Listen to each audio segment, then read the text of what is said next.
শিক্ষাতে আমরা আসলাম ঢাকা বোর্ড 2016 সালে। ঢাকা বোর্ড 2016 সালে যে অনুচ্ছেদটি কানেক্টর অধ্যায়ের জন্য ব্যবহার করা হয়েছে সেটা আমরা পেয়েছি। তো সেক্ষেত্রে আমরা বারবার একই কথা বলে আসতেছি যে কানেক্টর অধ্যায় যখন কাজ করব অবশ্যই ওই অধ্যায় ওই অনুচ্ছেদটার বাংলা আমরা পড়ে নেব। পড়ে নেওয়ার পর আমরা একটু ভাববো প্রথম সেন্টেন্সের সাথে দ্বিতীয় সেন্টেন্সের সম্পর্ক কী, দ্বিতীয়র সাথে তৃতীয়র কী, তৃতীয়র সাথে চতুর্থর কী। এইভাবে সম্পর্ক খুঁজতে খুঁজতে কানেক্টর অধ্যায়ে আমরা চলে যাব। যখন শুরু থেকে শেষ পর্যন্ত এই সম্পর্কগুলো খুঁজে পেতে সক্ষম হব সেক্ষেত্রে এই কানেক্টর ব্যবহার করতে আমাদের সহজ হবে। নিয়ম বেশি নয়, নিয়ম অল্প, একইবার তোমরা দেখো বারবার ব্যবহার করা হচ্ছে। এই জন্য কানেক্টর অধ্যায়ে এসে নিয়মের যে একটা মহাসমাবর তেমন এখানে অ্যাপ্লাই করা যাবে না। শুধুমাত্র গুটি কয়েক নিয়ম শিখে তাদেরকে ব্যবহার করার যে কৌশল সেটা জানতে হবে। এমনটি ঠিকঠাক থাকলে আমি আশা করি কানেক্টর অধ্যায়ে তোমাদের কাছে পানির মতো মনে হবে। তা ঢাকা বোর্ড 2016 সাল এখানে যে অনুচ্ছেদটি দিয়েছে আমরা সেটা পড়ে আগে বাংলা জেনে নেই। A lion was drinking water from a brook. Brook মানে এখানে ঝর্ণা। একটা লায়ন ঝর্ণা থেকে পানি পান করতেছিল। A lamb was also drinking water from the down stream of the same brook. একটা ভেড়ার বাচ্চা ওই ঠিক একই ঝরনার নিচের দিক থেকে পানি পান করছে। The lion saw the lamb and decided to devour it. এ লায়ন ওই ভেড়ার বাচ্চাকে দেখলো এবং সিদ্ধান্ত নিয়েছিল যে কীভাবে ওটাকে খাবে। B number, he was thinking about how to accomplish his ability. Accomplish মানে পরিপূর্ণ করা। এই লায়ন চিন্তা করতেছিল কীভাবে ওই ভেড়ার বাচ্চাটাকে পরিপূর্ণভাবে খাওয়া যায় এবং তার প্ল্যানটাকে কীভাবে বাস্তবায়ন করা যায়। সি নাম্বার, হি হিট আপন এ প্ল্যান। সে তো একটা পরিকল্পনা নিয়ে আসলো। D number, the lion complain that. Lion বলল the lamb was disturbing him by birding water. তাকে বলছে উচ্চস্বরে যে তুমি পানি ঘোলা করছো। But the lamb said that he was drinking water from down stream. তাৎক্ষণিকভাবে ল্যাম বলছে সে তো ঝর্ণার নিচে থেকে পানি পান করছে। E number, the question of muddying water on spot did not arrive here. যার কারণে এই কোশ্চেনের কোনো ভিত্তি নাই। তার কারণ ঝর্ণার পানি ওপর দিক থেকে নিজ দিক আসে আর নিজ দিক থেকে কখনো ওপর দিকে যায় না। G number, the lion retort that the lamb spoke ill of him a year ago.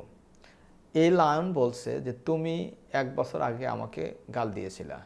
S number, the lamb said that he was not born a year ago. তাৎক্ষণিকভাবে ল্যাম বলছে তার জন্ম 1 বছর আগে হয়নি। The lion গ্রিউ ইন্টেরিয়াস। এ কথা শুনে lion রেগে গেল। I number, he said that perhaps his father spoke ill of him last year. গত বছর তাহলে তোমার বাবা আমাকে গাল দিয়েছিল। যে number, the lion had the right to take revenge and kill the lamb. যার কারণে এ লায়নের অধিকার আছে এ ল্যামকে হত্যা করা এবং তাকে তার প্রতিশোধ নেওয়া। শিক্ষার্থী অনুচ্ছেদটা দেখলাম একটা ফেবল, দুটো প্রাণী কথা বলছে। প্রাণী বা বস্তু যখন কথা বলে সেটা এক ধরনের ফেবলের সৃষ্টি হয় আর এর মধ্য দিয়ে মরালিটি শেখানোর চেষ্টা করে বিভিন্ন ধরনের রাইটাররা। তা ঢাকা বোর্ড 2016 সালে যে কোশ্চেনটি শেষ করেছে টোটাল একটা ফেবল। এই ফেবলের মধ্য দিয়ে সুন্দর মরালিটিকে এখন উপস্থাপন করেছে। যে অন্যায় করে সে যদি স্বীকার না করে বড় মুশকিল, এখানে তেমনটি ঘটেছে। আমরা এখন যাবো এর সলভে।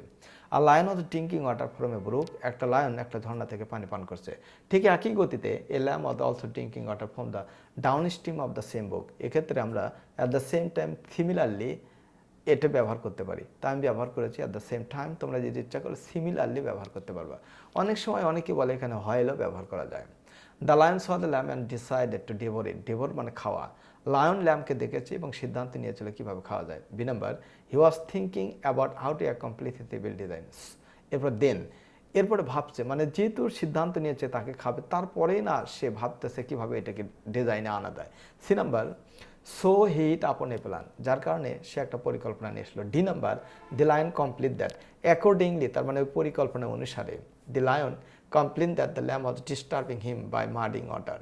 সে কেন পানি ঘোলা করছে। But the lamb said that he was drinking water from down stream. ও বলছে সে ঝর্ণার নিচ থেকে পানি পান করছে। আর ঝর্ণার পানি কখন নিচ থেকে উপর দিকে যায় না। যার কারণে ল্যাম্পের পানি খাওয়াতে যদি ঘোলাই হয়ে যায় তাহলে লায়নের দিকে যাবে না, বরং আরও নিদিকে যাবে।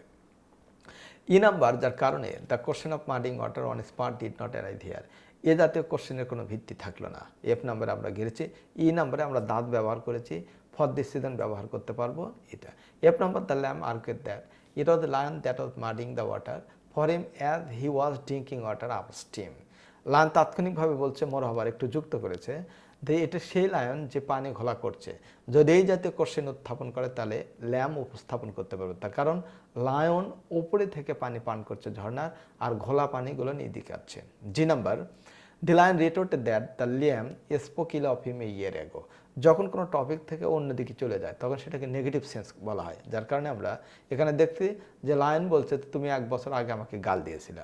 এটা টপিক ছাড়া কথা, যার কারণে আমি এখানে বাট ব্যবহার করতে পারবো। তাহলে but on the other and on the country ব্যবহার করা যাবে এখানে। H number, the lamp said that, তাৎক্ষণিকভাবে এখানে উত্তর ইনস্ট্যান্টলি, প্রম্পটলি, তাৎক্ষণিক সুইফটলি ব্যবহার করা যাবে। The lamb said that he was not born a year ago, সে 1 বছর আগে জন্মগ্রহণই করেনি। The lion grew into rage, সে রেগে গেল এবং এর রাগের প্রেক্ষাপট থেকে angrily he said that perhaps his father spoke ill of him last year, মনে হয় তার বাবা 1 বছর আগে তাকে গাল দিয়েছিল। এরপর এসে for this reason at the result অথবা so the lion had the right to take revenge and kill the lamb, লায়নের অধিকার আছে তার প্রতিশোধ নেয় এবং তাকে হত্যা করা। তার শিক্ষার্থী ঢাকা বোর্ড 2016 সালে যে কোশ্চেনটি এসেছিল আমরা তার সলভ করলাম। আমি আশা করি তোমরা ঢাকা বোর্ডের এই কোশ্চেনটি সলভ খুব ভালোভাবে বুঝতে পেরেছো।